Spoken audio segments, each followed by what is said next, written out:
So tonight we're finishing up the Old Testament. So our next get together, the last Monday of next month, we'll be in the New Testament together. So this is really exciting. We're gonna just start with Moses, and we know if you printed off your workbook, and you probably know this already, but Moses did not enter the promised land. So I was so disappointed to read that, like my first time reading through the Bible and reading this, I'm like, wait, what? So Moses' story is unique. He's the adopted grandson of Pharaoh turned rogue shepherd leader. Though I must admit, the first time I read his story in its entirety, I shook my mental finger at God and wanted a do-over, a rewrite, a Hollywood alternate ending with all the bells and whistles. Moses spent 40 years in Egypt as Pharaoh's grandson, 40 years in Midian shepherding his father-in-law's sheep, 40 years wandering in circles in a desert with 600,000 newly freed people to never step foot in the promised land. Wait, what? That's what I said. My thoughts exactly. God takes him up to Mount Nebo, the highest point in Moab, and allows Moses to see the land the children of Israel will possess. And after giving Moses a good look, says, by the way, you ain't stepping foot in the promised land. You're going to die right here in this mount. I want Joshua to take them the rest of the way.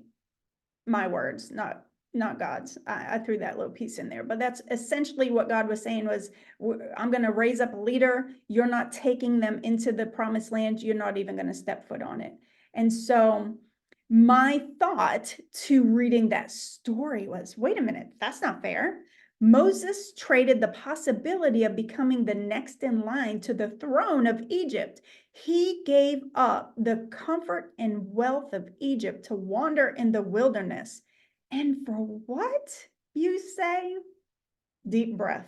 This is where you put your mental finger away, put your pointing finger away.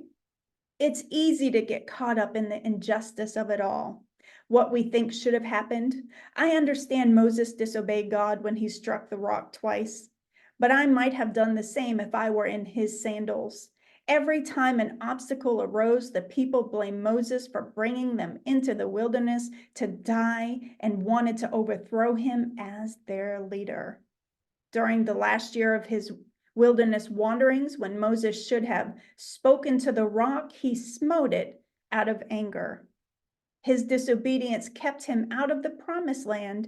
He died there on Mount Nebo, and the Lord buried him. Now, why does that matter that he struck the rock instead of speaking to it the second time? He struck it twice. He wasn't supposed to strike it twice, because everything in the Old Testament can be found in the New Testament. Moses is a foreshadow. Moses symbolizes, Moses is the Old Testament deliverer, right? And Jesus is the New Testament deliverer. Jesus is the new Moses. Jesus is the greater than Moses. And so Jesus only died once. And so Moses striking the rock twice was a deal breaker. And so all of those years wandering around in the wilderness with 600,000 newly freed people, he didn't even get to step foot in the promised land because of his disobedience, because of his anger. And how many times do we find ourselves in Moses's shoes? How many times have we found ourselves, our anger took its, got out of control? We let our anger get the best of us, and we said some things we shouldn't have said. We were hot-headed, we were upset, and we wish we could take it back, but we can't. Once words are out there, words are out there. You can't take words back once they're spoken. You can apologize, but you can't erase the words that came out of your mouth. You can't erase your deed. You can't erase. You can ask for forgiveness. You can repent, but you can't erase. And so Joshua's commissioned now as the leader because of Israel's unbelief. Joshua and Caleb were the only ones left over the age of 20, which left Egypt after the Egyptian Passover. Now we remember the Egyptian Passover was when the death angel came and saw the blood on the doorpost and I'll pass over you. So that's the Egyptian Passover. And so Joshua and Caleb are the only two left that were 20 years and older from that period of time coming out of Egypt. After the death of Moses, Joshua was tasked with the assignment to bring Israel into the promised land. Between Mount Nebo and Canaan lay the tiny obstacle of the Jordan River. They would need to cross it to enter Canaan, the promised land.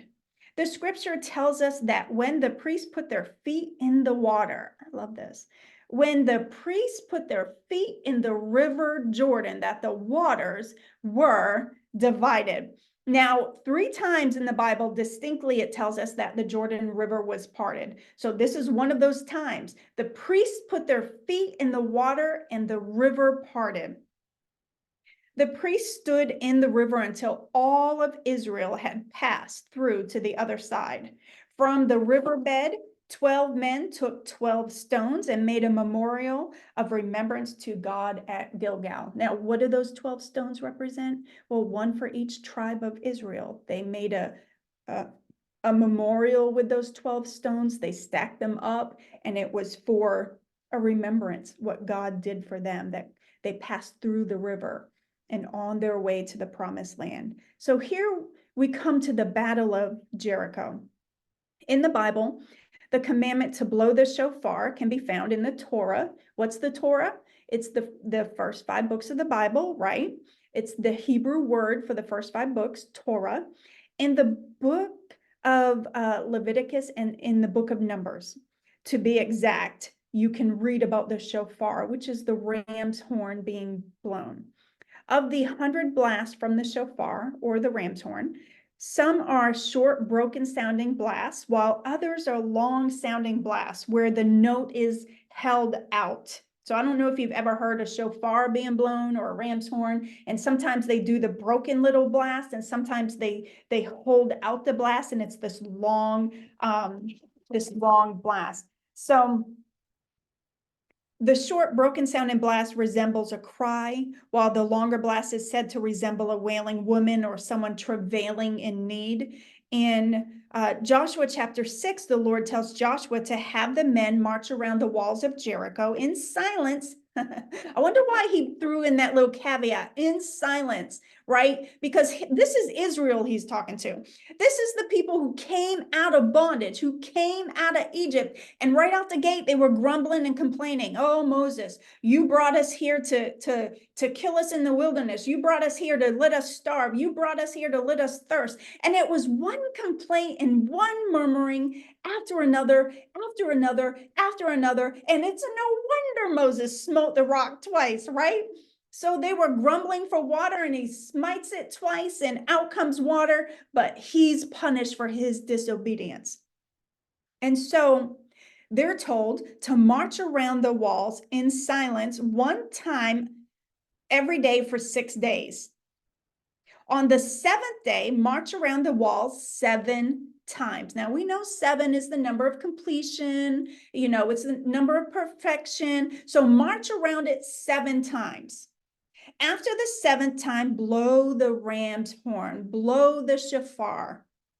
The ram's horn dates all the way back. Now, you heard me say this before. The ram's horn dates all the way back to Abraham and Isaac, to the ram caught in the thicket. In Jewish tradition, it is said that Abraham bound Isaac on the Feast of Trumpets. The rabbis teach that on Rosh Hashanah, when they blew the shofar or the ram's horn, that God moves from a seat of judgment to a seat of mercy. That when God hears the sound of the ram's horn or the shofar, that he moves from a seat of judgment to a seat of mercy and forgiveness, like he did with Abraham and with Isaac. He moved from that seat of judgment, and he provided for Abraham a ram in the thicket. So the blowing of the shofar reminds God of his covenant with Israel. Now, the shofar is also a representation of our voice when we shout, when we cry. When we cry out to God, it's this representation because our voice is also an instrument. It's also a shofar. It's also this way of sending an alarm out or telling God that, hey, I need you. I need help. And so in those moments, God moves from the seat of judgment to the seat of mercy and forgiveness. So here they are. The walls tumbled down in Jericho, and now they're driving out the enemy in the promised land. This is the next thing the Israelites are doing. They're driving out the enemy city by city. And so Exodus 23, verses 23 through 24 says, "For mine angel shall go before thee, and bring thee in unto the Amorites, and the Hittites, and the Perizzites, and the Canaanites, the Hivites, and the Jebusites, and I will cut them off. Thou shalt not bow down to their gods, nor serve them, nor do after their works, but thou shalt utterly overthrow them and quite break down their images."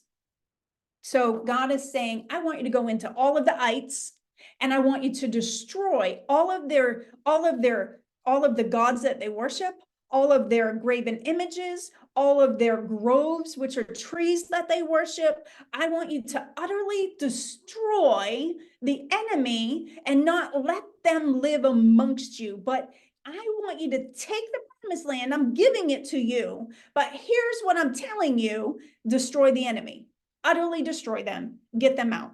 The Israelites were commanded to drive out the enemy or utterly destroy them and subdue the land, take the land. This is open to interpretation. Some say it meant they were to kill the enemy, while others think that it meant to not kill them, but to drive the enemy out. Now, I don't know. I wasn't there back then. But it's one of those two things: either kill them or drive them out of the land. However, Israel did not obey God's commandment to drive out the enemy. Some tribes, like Judah, Manasseh, and Benjamin, made tributes with the enemy. They made pacts with the enemy, allowing them to stay in the land, to live amongst them. Their story is our story. How many times have you felt the nudging of God to drive out all of the enemy in our thoughts, in our minds, in our hearts, all of the fear and all of the worry and all of the shame and all of the rejection and all of the anger and all of those things that can attack us and come against us and that we can use to come against other people and attack? How many times has God said, hey, I want you to drive out all of that. I want all of this shame driven out. I don't want you having little bits of shame here and there, little shards of shame, but I want it all out of you. Right? And so we've learned to make pacts with the enemy or make pacts with shame. It's like, okay, well, I'll let you stay over in this corner, but I'm going to be over here. And God says, I want it all out of you. And so, like with the story of Achan, right? It's this story of disobedience. God says, Israel, I want you to go in. You're going to fight Ai. You're going to fight this people, and you're going to conquer it. You're going to take it. But here's the caveat: you can't take any of the spoils. The spoils belong to me. This is what God tells them. So they're going to fight against this enemy, Ai, and God says, don't take any of the spoils. The spoils are for me. The spoils are for the Lord. But Achan, in his thinking, he decided, hey, I'm going to take the good Babylonish garment, and I'm going to take some gold and some silver, and I'm just going to tuck it away in my tent. I'm going to hide it, kind of like Rachel did with her father's, idols in the camel's saddle, and I'm just gonna tuck this away, and nobody has to know that I took these things, right? And so nobody knows, but God knew. And so what happened? They went to war and they lost. And then they're lamenting to God, like, why? Why did we lose? You told us to go to battle and you said we were going to take it and we didn't take it. Why? And God says, because there's sin in the camp. Somebody has taken from the spoils. Somebody has taken what I told them was prohibited, what I said was off limits, what I said was for me. Somebody has taken, somebody has stolen. They've stolen. And here's the thing. Here's the thing. Those things belong to God. Achan, the things that he took, the garment and the gold and the silver, God wants all your spoils. He doesn't want you to keep some of your brokenness and some of your shame. He wants all of your spoils. He says, all of your brokenness belongs to me. All of your shame belongs to me. All of your vulnerability and negativity and all of the ugly things that you don't like about you, they belong to me. I want your spoils. You're not supposed to be taking them back with you. And so what happened? Achan was punished and his family was punished.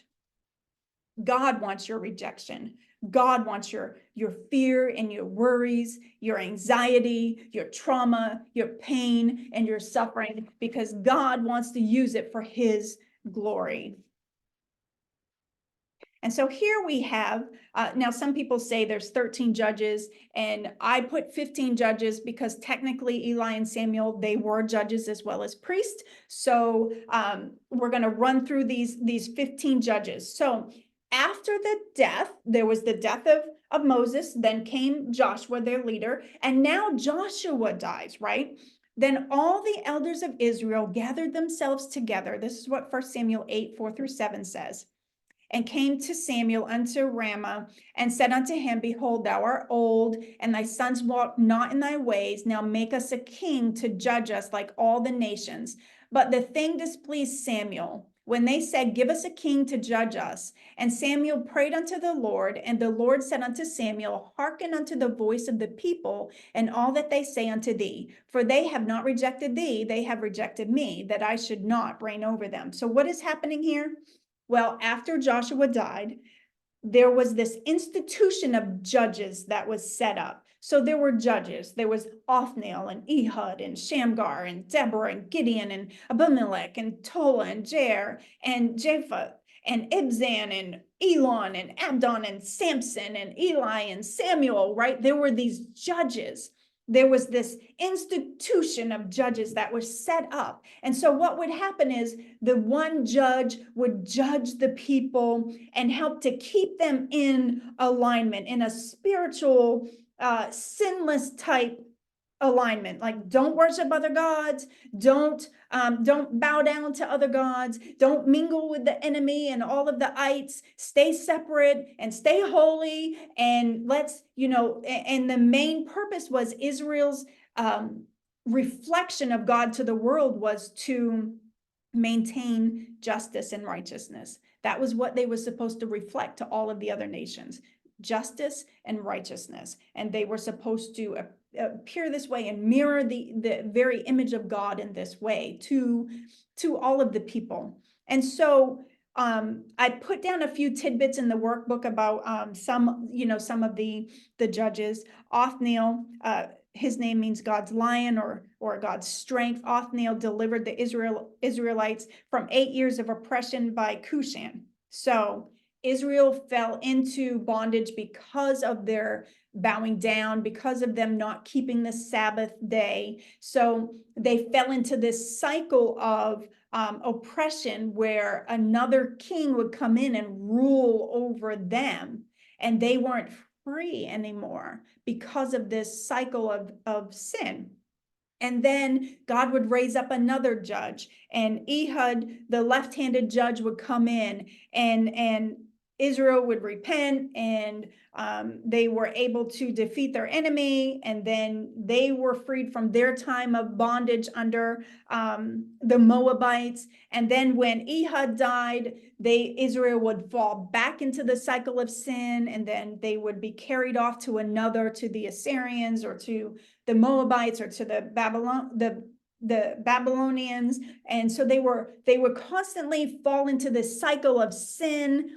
And so when that judge died, another one would be raised up, Shamgar, and he would deliver Israel. And then they would live, in rest and peace in the land until Shamgar died. And then the people would fall back into that cycle of bowing down to all of the ites gods and not keeping the Sabbath. And so it was this continual cycle.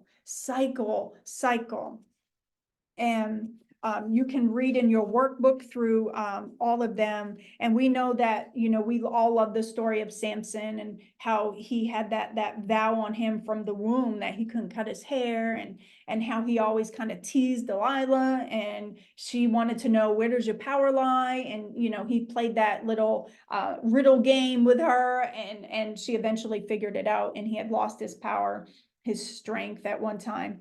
And then we have Eli, who was a priest and a judge, and we have Samuel, who was a priest and a judge. So now we arrive back at 1 Samuel 8, 4-7. So Samuel's old, which is this verse that you see on the screen. He's old, and his sons don't walk in his way. And the people are like, wait, we don't want your sons, to rule over us. They don't walk in your way, and you're old, and now we don't want any more judges. We want a king like all the other nations. Give us a king. And so Samuel was upset about this, and God says, go ahead, anoint a king for them. Go ahead. They're not rejecting you, Samuel, as their judge or ruler. They're rejecting me, because God ultimately wanted to be their king, but they didn't want an invisible king. They wanted a king that they could see and touch, like all the other nations. So we have the United Kingdom. This is where this came from. So after the era of the judges, after that time period, we have the period of the kings of Israel. And so we know that King Saul, he was the first king anointed. Samuel anointed him as the king. And King Saul, he reigned for 40 years. And here's the unique thing about this.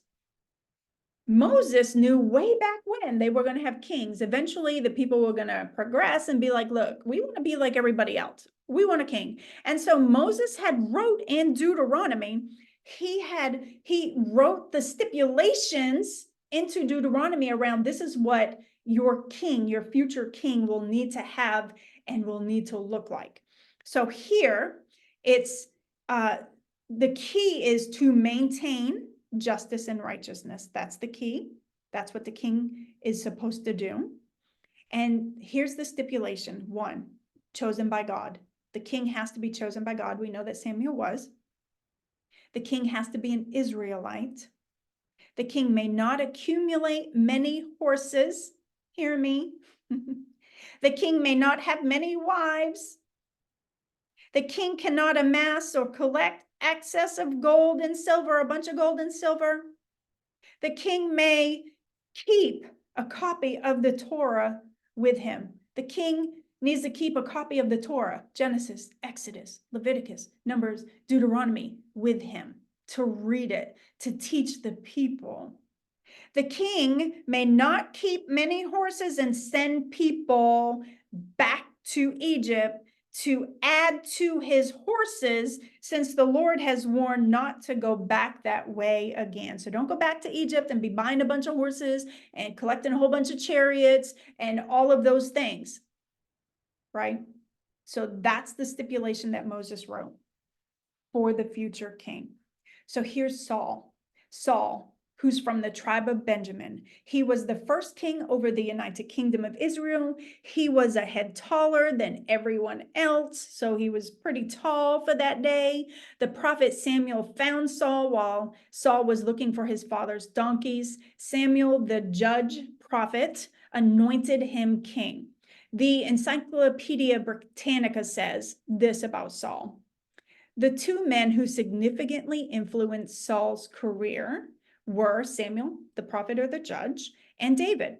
Even as Samuel's king's subsequent disintegration or downfall, so we're talking Saul's downfall, and his break with the powerful and respected prophet So there was this severing between him and the relationship with Samuel because he sacrificed before going into battle. He offered his own sacrifice. He wasn't patient, and he didn't wait on Samuel to come and do the sacrificing like Samuel the prophet's supposed to be doing, the priest. He did it himself, and for that he got in trouble. And so his authority was stripped away from him in a spiritual sense, and it took time, but God's saying, you're no longer the anointed king, Saul, because you did this, because you took the sacrifices into your own hands.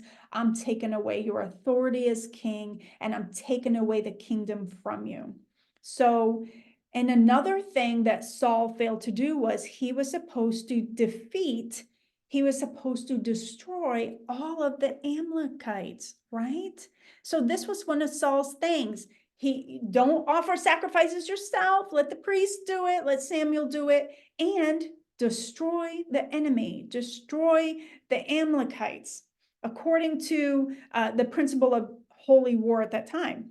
Samuel's rejection of Saul, which was complete and irrevocable. So Samuel totally rejected Saul, which was a big deal because the prophet would go into battle with the king at the time. And here's Samuel, the judge, prophet, priest, that has totally rejected him.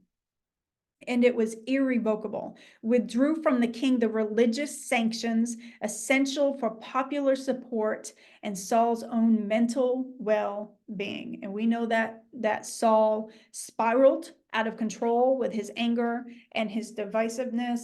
And one of the things, he was supposed to destroy the Amalekites. And that's important because where do we see the Amalekites head peek up again?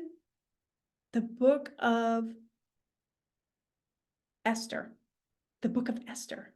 So here's Haman. Saul was supposed to utterly destroy these people. And here's Haman, who is a descendant of King Agag, who was king of the Amalekites. He was king of who Saul was supposed to utterly destroy. So here, hundreds of years later, Haman sticks up his ugly head and tries to stamp out all of the Jewish people. Then we have King David. So King David, he reigned for 40 years. He was the 8th son. Now you remember, what does 8 mean? 8 means new beginnings. So 8 is a significant number. So he was the 8th and youngest son of Jesse, the keeper of his father's sheep. Now this is important. We like to think is, oh, the little shepherd, boy David, but he actually, being a shepherd, made him a skilled warrior, because what did they use? They used slingshots back then to fight in wars. That's what they used. That was one of their weapons, one of their artillery. The pieces of weaponry that they used was the slingshot. And being a shepherd gave you it gave you the skill set that you needed to strike down your enemy. And these rocks, these stones that came out of the slingshot, they were literally projectiles. They would take you out. They'd come at you faster than a baseball in a major league game. So they would take you out if you got hit in the head with this. And David had a phenomenal aim, being a shepherd and having all of this practice to scare off lions and bears and keeping his father's sheep safe. And so he was anointed king 3 different times and was on the run from Saul's murderous pursuit for nearly 7 years, where David traveled from city to city and hid in caves. David came into Saul's court because of either his military his expertise in military, for having killed Goliath, which we all know that story. We love that story, for having killed Goliath, or for his skill as a harpist. So he kind of came into the kingdom and under Saul's wing for both of those things, because Saul at times needed somebody that was a professional harpist that could soothe his spirit. And sometimes he needed somebody who could defeat the enemy that was a great warrior, where he played for the sheep. So he became good at both of those things, playing the harp, because he played for the sheep and wrote songs. According to varying accounts in 1 Samuel, David named both as the one who soothed the king with his sweet music and as the object of his fierce jealousy, resulting from the young Saul's effort to turn the hearts of his daughter Michal, which was David's wife, and his son Jonathan away from their winsome, handsome friend and her husband. Saul declared openly his intention to slay David. Only David's flight to the Philistine area, which was beyond Saul's reach, saved him from the king's unprovoked and manic attacks. These accounts, though written from a perspective favorable to David, portray dramatically and convincingly the mental deterioration of Saul. Nothing is more revealing of the extent of the king's derangement than the story of his senseless slaughter of the 85 priests at Nob, noted in 1 Samuel 22. And that was taken, I thought that was really well how it was said, and that's from the Encyclopedia Britannica. I loved how it explained the deterioration of Saul's mental well-being. A significant event occurred when God brought Saul and David together in a cave in the wilderness of En-Gedi. When Saul stepped into a cave to relieve himself, and David cut off the corner of his garment. This is interesting. In the Jewish tradition, this corner of his garment would have been the tzitzi, or the tassel. Remember, the Jewish people, the men were commanded to wear tassels on all four corners of their garments, the tassel. So you see it on their prayer shawl, but they also had a type of shirt garment that had the tassels that hung from them as well. So the Jewish men wore these. Saul was Jewish, David was Jewish. They all would have been wearing 4 tassels, one on each corner of their garment, okay? The cutting off of the corner, which is where the tassel would hang, symbolically represents the transfer of power and that Saul's religious and political authority and kingship had come to an end. So if you are Jewish, at one's death, the tzitzi, the tassel, or the corner fringe of the shawl is cut as a symbol of how the death has effectively removed the mitzvot, or the laws and the responsibilities that he as a Jewish man carried during his lifetime. As the law bearer or carrier, Saul was being relieved of his duties. His authority had transferred hands. Everything in the Old Testament can be found in the New Testament. You're going to hear me say this a bunch of times. 1 Samuel 17 and 20 tells us that David, like a good shepherd, did not leave his sheep unattended when he took bread and cheese to his brothers in battle, which, by the way, while there on an errand for his father, he ended up defeating Goliath, thus winning the victory for Israel. John chapter 10, verses 7 through 14 tells us that Jesus is the good shepherd. John 14 and 18 says that Jesus tells his disciples, I will not leave you comfortless. I will come to you. The NIV version simply says, I will not leave you as orphans.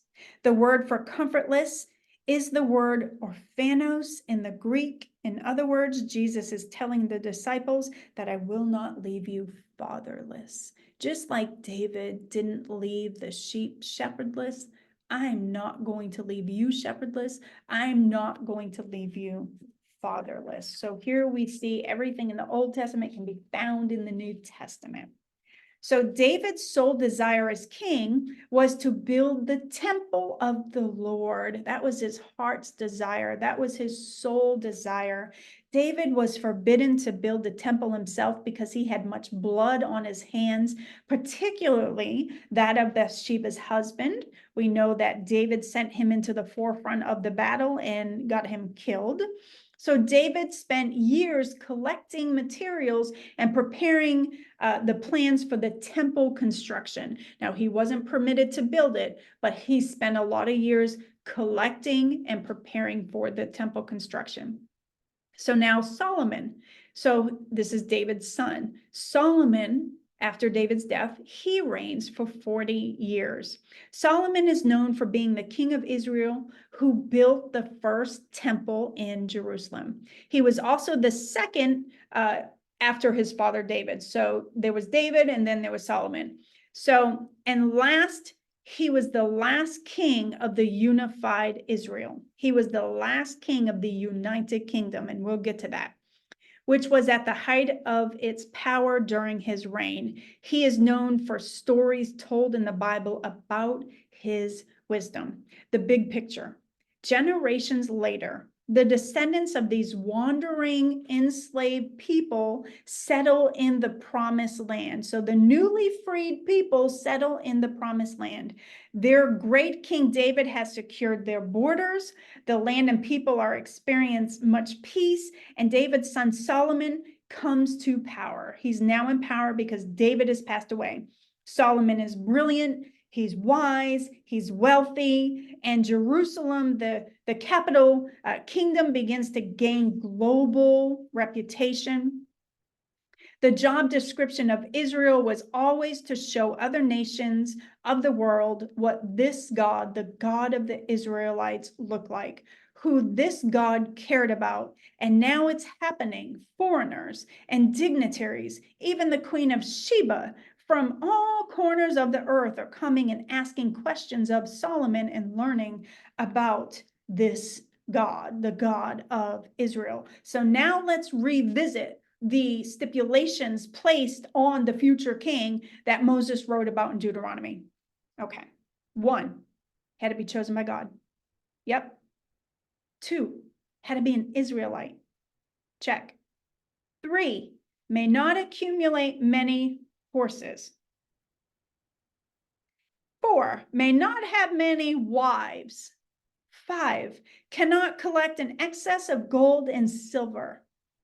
6, keep a copy of the Torah on them. 7, he may not keep many horses and send people back to Egypt to add to his horses, since the Lord has warned not to go back that way again. So Rob Bell, in his book, Jesus Wants to Save Christians, he talks about Solomon, and he says he built 3 military bases, had 700 wives, 300 concubines, 1,400 chariots, 12,000 horses. Horses, by the way, that he imported from Egypt, which he wasn't supposed to go back to buy and sell. Had accumulated 25 tons of gold, or 666 talents of gold, Solomon received every year. 666, there's something awry there that tells you right there that there's some evil deeds going on there. This isn't quite right. Something's awry. He's buying and selling. Now he's making money from violence. He's discovered war is profitable. Is he maintaining justice and righteousness? Is this hearing the heart of the oppressed, the cry of the oppressed, the widow, the orphan, the foreigner? No. Solomon, the descendant of slaves, builds the temple, terraces, palaces, houses with forced labor. What do you think forced labor means? And now Solomon is building a temple for the God who sets slaves free with slaves. This is a major moment in Solomon's career as king. Solomon breaks covenant. The first of the 10 commandments, thou shalt have no other gods before me. His wives turned his heart away from God to serve other gods. And so up until the building of the temple, until the actual temple that Solomon built, for those hundreds of years, they continued using the tabernacle in the wilderness. We think they only used the tabernacle made of, badger skins and those things. We we think, oh, the ram skins, the badger skins, God only used that tent for 39 years while they were wandering through, the wilderness. No, that's not true. It actually was in use for hundreds of years. So the tabernacle in the wilderness was used for the 39 years wandering in the wilderness, 14 years in Gilgal, plus 369 years in Shiloh, plus another 57 years in other locations. Now, that's not my math, that's somebody else's, but it was used for hundreds of years still. The prophets realized that they didn't need another Moses. So we don't need another Moses. They knew this deliverer, the next one, would have something to do with Solomon. Why Solomon? Because that's where everything went wrong. Solomon, the son of David. When you look at the New Testament, right? And you hear that the blind beggar, the blind man, Bartimaeus, cry out, Jesus, thou son of David, have mercy on me. He was recognizing that Jesus was essentially a son of David, but he's asking him, which son of David are you? Are you the son of David that didn't maintain justice and righteousness? Are you like Solomon?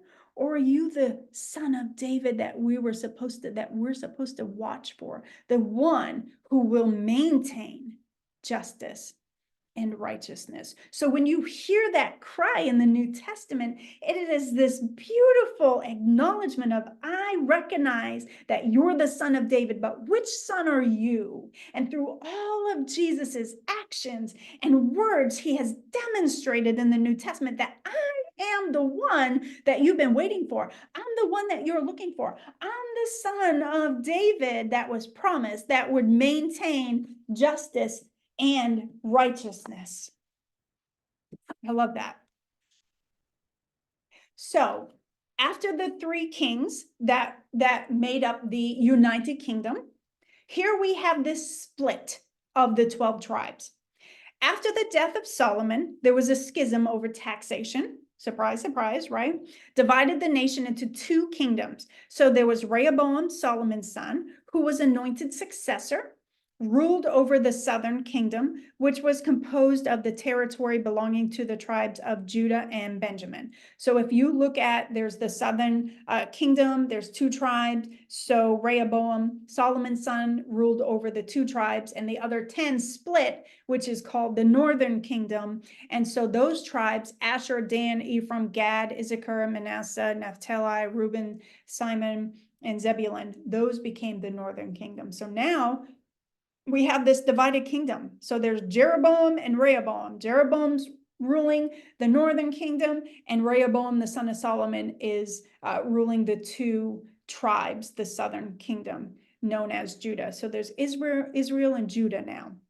It's no longer the United Kingdom, and it's over the taxation. Now, if you remember the whole dispute of when Solomon had passed and Rehoboam was anointed king, and he wanted to tax the people hard, and the older, wiser council said, don't do it, don't do it, don't do it. And Rehoboam listened to his young council, and the council said, oh yeah, let's do it, let's do it, let's do it. And so the kingdom divided at that point, and that's where we have the divided kingdom. And this went on for a very, very, very long time. And then we have the prophets of the restoration. So here's this cycle. No matter what king was over them, no matter what judge at one time was over them, Israel kept finding themselves in the cycle of bondage. And if you have your workbook, you'll be able to look at this. So there's sin, and then there's suffering, and then they cry out to God, and then there's deliverance, there's rest and peace, and then that judge or that king dies, and then there's sin, and there's suffering, and they cry out to God, and there's deliverance, and there's rest and peace, and then again and again and again, this cycle of sin and bondage that Israel kept falling into time and time again, falling captive to the Assyrians, falling captive to the Babylonians, falling captive to the Moabites. And here in the New Testament, they're under the boot of the Roman Empire. They're not free to do what they want. They're ruled by the Romans. So there's this cycle that carries on from the Old Testament into the New Testament. And so God sent prophets to the northern kingdom and to the southern kingdom. And so he sent prophets to teach. And some of those prophets that are in your workbook that went to the northern kingdom: Elijah, Elisha, Amos, Jonah, Hosea. And to the southern kingdom: Obadiah, Nahum, Zephaniah, Habakkuk, Micah, Isaiah, Jeremiah, Ezekiel, and Daniel. And some of those prophets not only went to one kingdom, but they also crossed over borders and went to the other kingdom and prophesied as well. And Israel was not hearing them. At times, Israel stoned the prophets. They persecuted the prophets, and they wouldn't listen. And prophets would come and say, look, you tear down your idols, tear down your groves, separate yourselves from the enemy, from the ites, and from all of these other wickedness and things that's going on, and separate yourself and be holy unto God and live a separated life and remember the Sabbath. And then Israel would fall into this thing of, nope, I want to worship the gods of the other nations, and I want to have the groves and the idol worship, and I want to partake of this, and I've forgotten all about the Sabbaths. And so they would fall into that cycle of sin. And so God would send prophets to speak into their lives, to get them back on track. And when they didn't listen, they had to pay the consequence. And so there were times that some of these prophets that were sent were, prophets of restoration. And not only that, but we look at Nehemiah, he rebuilds the wall, right? So he's on the wall. And he's got some enemy, and he's got some other people saying, hey, why don't you come down off that wall? And he's like, no, I got this one thing that I need to do, and I'm going to stay up on this wall. And he didn't heed the people that wanted him to come down.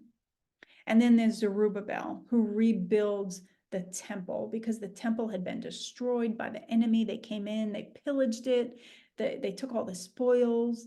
And so they had destroyed this temple that Solomon had built. Now, this isn't the actual picture of Solomon's temple, but this is essentially Herod's temple in the New Testament. So this is what it looked like in his day. But yeah, so Solomon's temple looked something like this. And so they had destroyed the temple, they had desecrated the temple.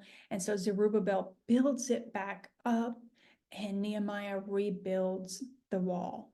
And then that's where Malachi, the last book of the Old Testament, it comes to an end. The Old Testament, there's this 400 years of silence where God didn't speak to Israel anymore. There was no prophet coming to them. There was nothing. God was not speaking to them for 400 years of silence.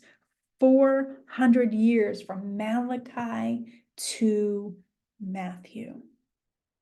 400 years, which is a beautiful picture of the 400 years of Israel being in bondage to Egypt. Remember, they were in bondage 400 years before God raised up Moses to be the deliverer, so that they could have the first exodus and come out of Egypt and be able to walk in freedom, right? To be delivered from their enemy.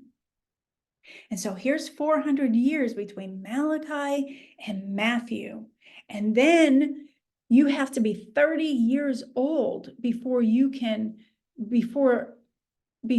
a rabbi could act in the role and office of a rabbi. So here's Jesus at 30 years old, who steps on the scene. He's the greater than Moses. He's the second deliverer, and we have a second Exodus on the horizon. Now, if you remember, yes, they were in bondage 400 years, but there's one verse in Exodus, I want to say chapter 12, that says Israel was in bondage for 430 years. Well, why 430? Well, when you do the math, the 400 years from Malachi to Matthew, and then the 30 plus the 30 years, how old Jesus had to be to act in his office, his role as the rabbi.